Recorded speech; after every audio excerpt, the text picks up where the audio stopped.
हरे कृष्ण। आज सबसे पहले तो 1 दिसंबर सोमवार का दिन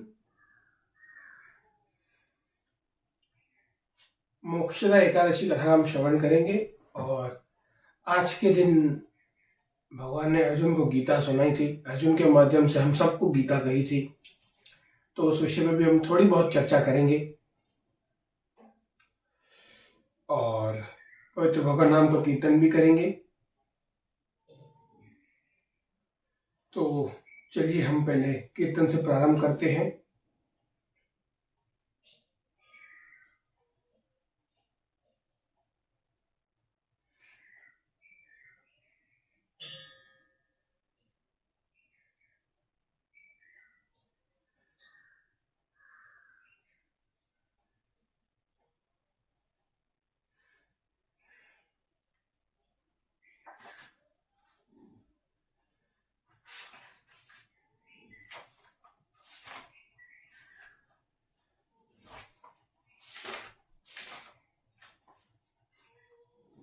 चलिए हम कीर्तन की ओर अग्रसर होते हैं।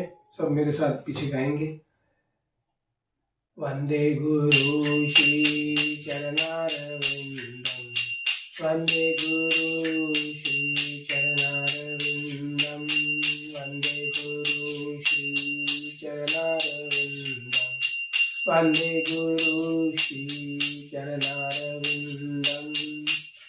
जय राधा माधव जय कुंज बिहारी, जय राधा माधव जय कुंज बिहारी, जय गोपी जनवल्लभ गिरिवर धारी, यशोदानंदन ब्रजजन रंजन, यशोदानंदन ब्रजजन रंजन, यमुना तीर वनचारी, यमुना तीर वनचारी। जय राधा माधव जय कुंज बिहारी। हरे कृष्ण कृष्ण कृष्ण हरे हरे, हरे राम राम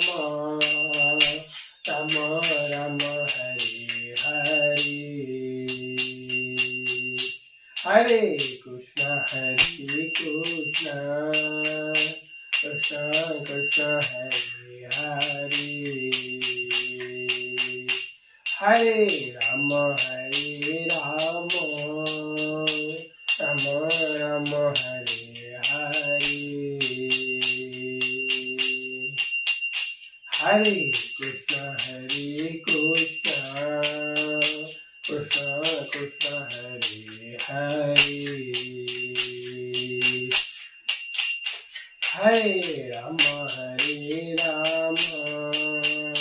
राम राम हरे हरे। आइए सब मेरे साथ मंगलाचरण करेंगे।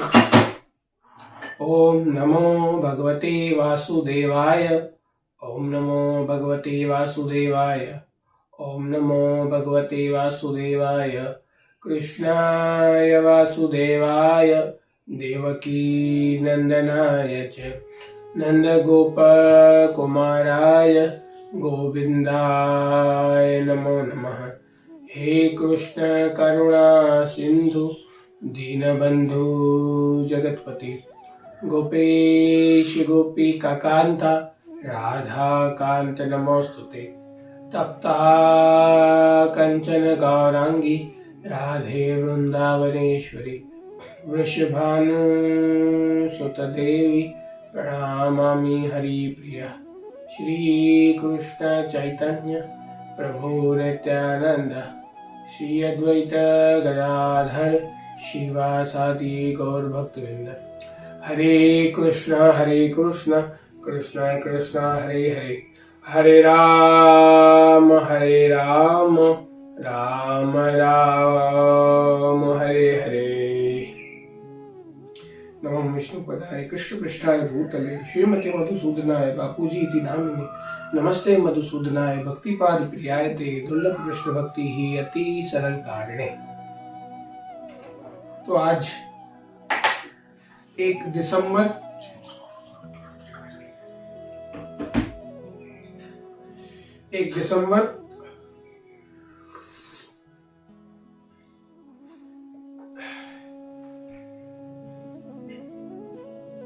सोमवार का दिन मोक्षदा एकादशी कथा का हम श्रवण करेंगे।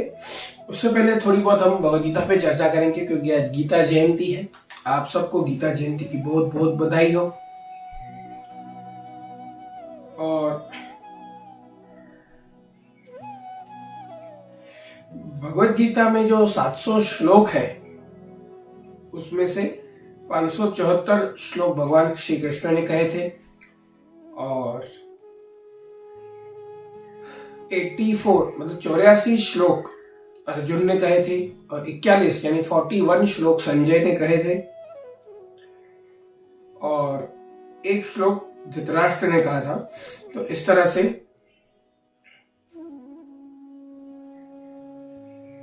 भगवद गीता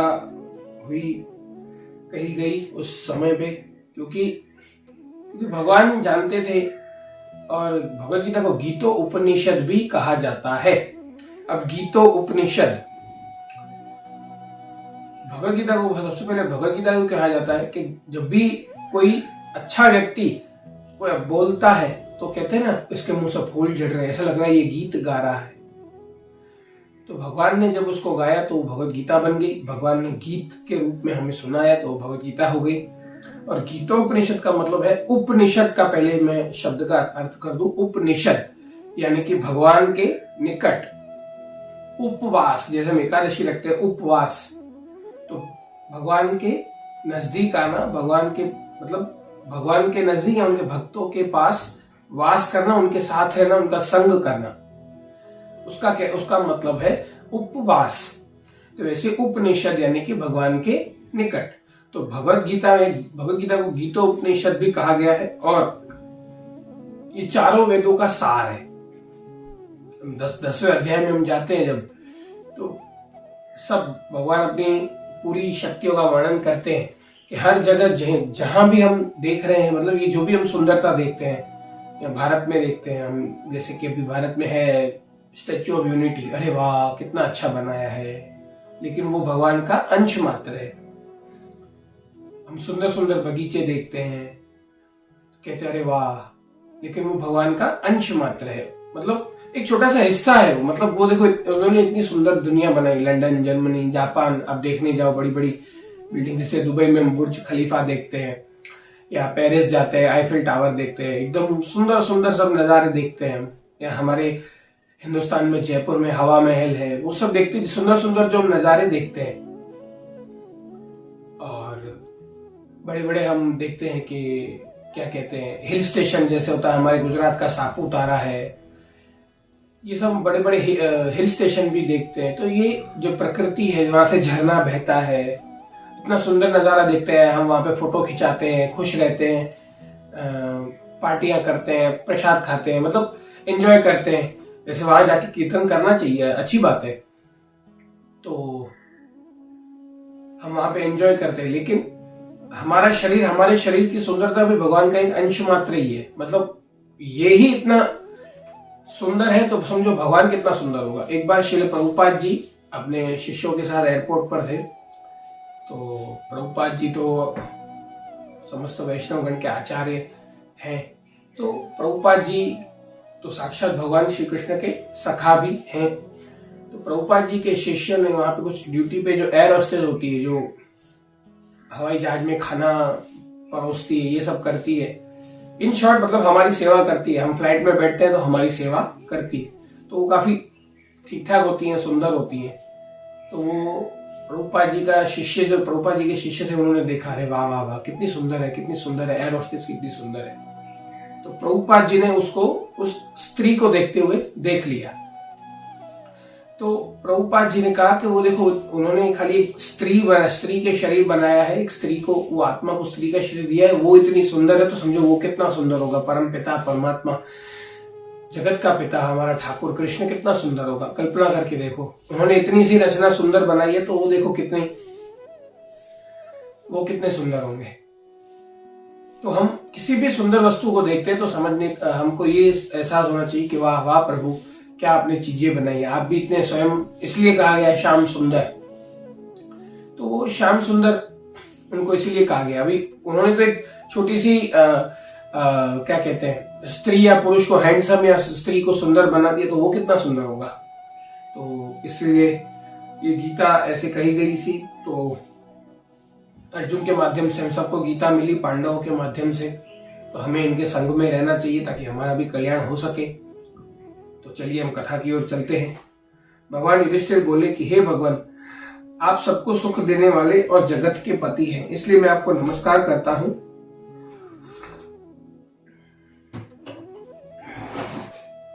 कृपया मेरे संशय को दूर कीजिए। मार्गशीर्ष माह के शुक्ल पक्ष की एकादशी का नाम क्या है? उस दिन कौन से देवता की पूजा की जाती है और इसकी विधि क्या है? भगवान मेरे इन प्रश्नों का उत्तर देकर मेरे संदेह को दूर कीजिए। अब युधिष्ठिर के मन में संदेह आया है, और भगवद गीता के चौथे अध्याय में भगवान कहते हैं कि जिनके मन में संदेह या शंका है, उसको इस लोक में या परलोक में कभी शांति नहीं मिलेगी। तो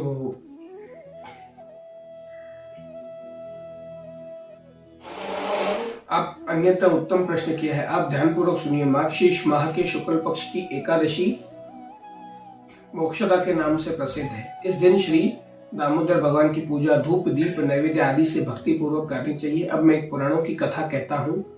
इस एकादशी के व्रत के प्रभाव से नरक में गए हुए माता पिता पुत्र आदि को स्वर्ग की प्राप्ति होती है। अब ध्यान पूर्वक सुनिए। अब देखिए, यहाँ एकादशी है, देखिए मृत्यु तो निश्चित है।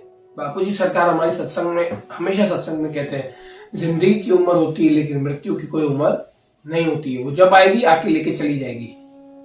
तो इससे अच्छा हम क्यों ना हरि शरण ले लें। हमारे जाने के बाद कौन एकादशी रखे न रखे, पंडित आते हैं विधि करने अंतिम क्रिया में, तो वो पूछते हैं कितनी एकादशियां रखोगे। तो इससे अच्छा हम जीते जी कर लेना एकादशियां। हम क्यों किसी के ऊपर भरोसा, क्यों किसी के ऊपर डिपेंडेंट रहे कि हमारे जाने के बाद हमारे बच्चे बहुएं या बेटी बेटियां एकादशी रखेंगे, और क्या पता सही से अनुष्ठान करें ना करें। इससे अच्छा हम ही करें ना, एकादशी का व्रत करें, इंद्रियों को संयम में रखें, और जितना हो सके कम अल्प आहार ले, छोटी मात्रा में थोड़ा सा हम ले, और थोड़ा सा फल थोड़ा सा दूध ले लें, बस हो गई एकादशी। एक ही दिन की तो बात है। तो यहां पर नरक में देखो, आप हो या मैं हूं, नरक में कोई जाना नहीं चाहता। कोई जाना चाहता है नरक में? मैं तो नहीं जाना चाहता भाई। बहुत यात्राएं देते हैं यमदूत, बहुत कष्ट देते हैं। तो हम नरक में तो जाना चाहते नहीं। हम चाहते हैं कि हमारी सदगति हो, हमको सब अच्छा मिले। हम यही भौतिक जगत में रहेंगे, जिंदगी का पल का भरोसा नहीं है हमारा। मैंने बचपन से एक भजन सुना है, कुछ पल की जिंदगानी, एक रोज सबको जाना, बरसों की तू क्यों सोचे, पल का नहीं ठिकाना। तो मुझे तो ये सब भजन मेरी माँ जो है वो कैसेट पे चलाया करती थी, तो मैं सुना करता था। तो ये अच्छी बात है कि मुझे शुरू से ही थोड़ा बहुत एक ज्ञान की ओर, मतलब भक्ति की ओर अग्रसर होने का अवसर मिला, ताकि मैं कृष्ण भक्ति की ओर अग्रसर हो सकूं। तो हमारा पल का ठिकाना नहीं है, लेकिन हम भौतिक जगत में पूरी प्लानिंग से चलते हैं। ऐसे करेंगे, ऐसे घर बनाएंगे, ऐसे शादियां करेंगे, फिर बच्चे होंगे, फिर बच्चों की शादियां करेंगे, बच्चों को अच्छा पढ़ाएंगे लिखाएंगे, उनको बाहर पढ़ने भेजेंगे। हमारी उम्र का तो ठिकाना ही नहीं है, फिर भी सोचते हैं। बच्चा अभी 2 साल का गोदी में खेलता है, फिर भी बोलेंगे इसको अमेरिका भेजेंगे पढ़ने के लिए, इसको दुबई भेजेंगे, इसको लंदन भेजेंगे। अभी वो 25 साल का हुआ भी नहीं कि उसको भेजेंगे, अभी 2 साल का ही है। या तो वो तो ठीक है, शादी का भी ठिकाना नहीं है कि हम, अभी तो हमारी शादी तक का भी ठिकाना नहीं है। और बड़ी बड़ी प्लानिंग करते हैं भौतिक जगत में, तो क्यों ना हम मरने के बाद की भी अच्छी प्लानिंग करें। तो अच्छी प्लानिंग के लिए हमें भजन करना होगा। हरे कृष्ण कृष्ण कृष्ण हरे हरे, हरे राम राम हरे हरे। तो ये अब जो माला कर रहा है, जो मेरे साथ अभी हरि नाम का जप कर रहा है यानी कथा सुन रहा है, वो समझो अपने भविष्य की अच्छी प्लानिंग कर रहा है। सबका भविष्य एक ही है, अंत में मृत्यु। तो हम अच्छी प्लानिंग कर रहे हैं, हरि का नाम ले रहे हैं, हरि की शरण में है।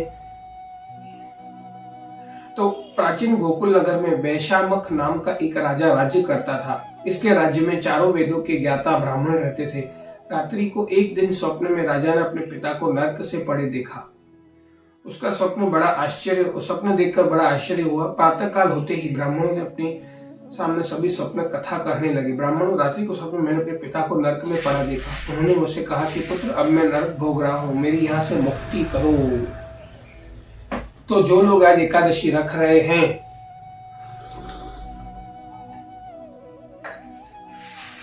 समझो उनके पितरों को तो मुक्ति मिल गई, समझ लो आप। और आप रोज भोग लगाते हो तो समझो आपके पितरों को भी रोज खाना मिलता है। तो जो रोज भोग लगाता है मेरे ठाकुर को, भले छोटा सा चित्र हो, छोटा सा बाल गोपाल हो, राधा कृष्ण की छोटी सी तस्वीर हो, वहां भोग लगाता है, तुलसी का दल रख के भोग लगाते हैं, पानी का गिलास रखते हैं, तो हम समझो हमारे पितरों को भी रोज खाना और पीने के लिए पानी मिल रहा है, रोज मिलेगा। ये विश्वास रखो। ये मेरे बापूजी अपनी सत्संग में, अपनी वाणी में बताते हैं। तो अब नरक के कारण मेरा शरीर तप रहा है। आप लोग मुझे किसी प्रकार के तप, दान आदि को बतावे, जिससे पिता जी की मुक्ति हो सके। उस उत्तम पुत्र का जीना व्यर्थ है जो पिता का उद्धार न करे। तो गृहस्थ आश्रम की इसमें थोड़ी बात करें। कोई भी, हम आपके घर में 4 व्यक्ति हैं, मान लो पति पत्नी 2 बच्चे हैं, तो चारों का एक ही कर्तव्य है कि हम चारों एक दूसरे की हेल्प करें कि हम भगवत धाम वापस जा सके।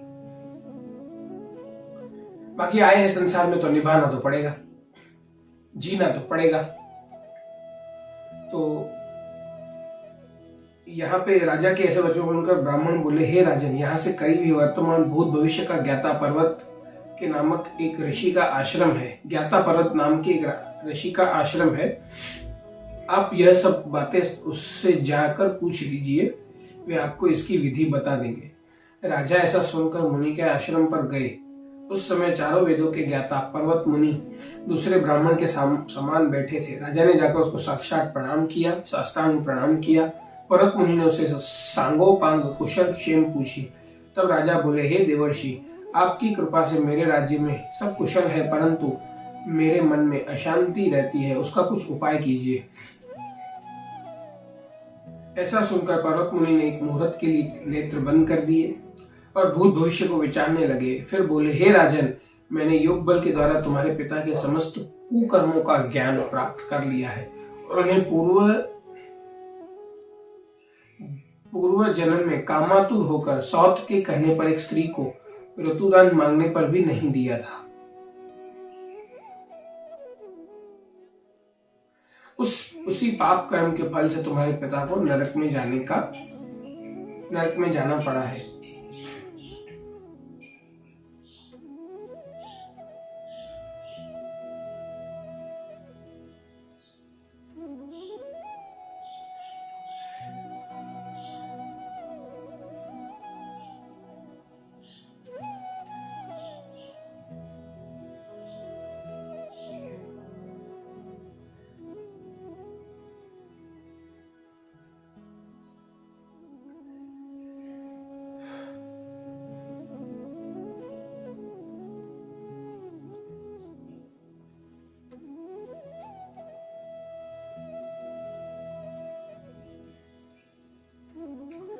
तब राजा बोलता है कि हे भगवान, मेरे पिताजी के उद्धार हेतु आप कोई उपाय बताइए। तब पर्वत मुनि बोले, हे राजन, मार्गशीर्ष माह के शुक्ल पक्ष में जो एकादशी होती है, उस एकादशी को आप उपवास करें और पुण्य को अपने पिता को संकल्प छोड़ दें। उस एकादशी के पुण्य के प्रभाव से अवश्य ही आपके पिता की मुक्ति होगी। मुनि के वचनों को सुनकर राजा ने अपने महल को आया और कुटुंब सहित मोक्षदा एकादशी का उपवास किया। उस उपवास के पुण्य को राजा ने अपने पिता को संकल्प छोड़ दिया और उस पुण्य के प्रभाव से राजा के पिता को मुक्ति मिली और स्वर्ग में जाते हुए अपने पुत्र से बोला, हे पुत्र, तेरा कल्याण हो। यह कहकर स्वर्ग को चला गया। माघशीर्ष माह के शुक्ल पक्ष की मोक्षदा एकादशी का जब व्रत करते हैं उसके समस्त पाप नष्ट हो जाते हैं और अंत में स्वर्गलोक को जाते हैं। इस व्रत से बढ़कर मोक्ष देने वाला और कोई दूसरा व्रत भी नहीं है। इस कथा को सुनने व पढ़ने से वाजपेयी यज्ञ का फल मिलता है। अब इस एकादशी का नाम ही एक तो मोक्षदा है, ये मोक्ष देने वाली एकादशी है। तो आप अगर कर रहे हो, अच्छी बात है, अपने पितरों के लिए तो कर रहे हो और स्वयं अपना भी कल्याण कर रहे हो। तो इस तरह से मैं इस कथा को विराम देता हूँ और सब मेरे साथ बोलिए, हरे कृष्ण कृष्ण कृष्ण हरे हरे, हरे राम राम राम हरे हरे। बोल बापूजी सरकार की जय। कीर्तन स्वामी शील भक्तिपाद की जय। शील प्रभुपाद की जय। निताई गौर हरि बोल।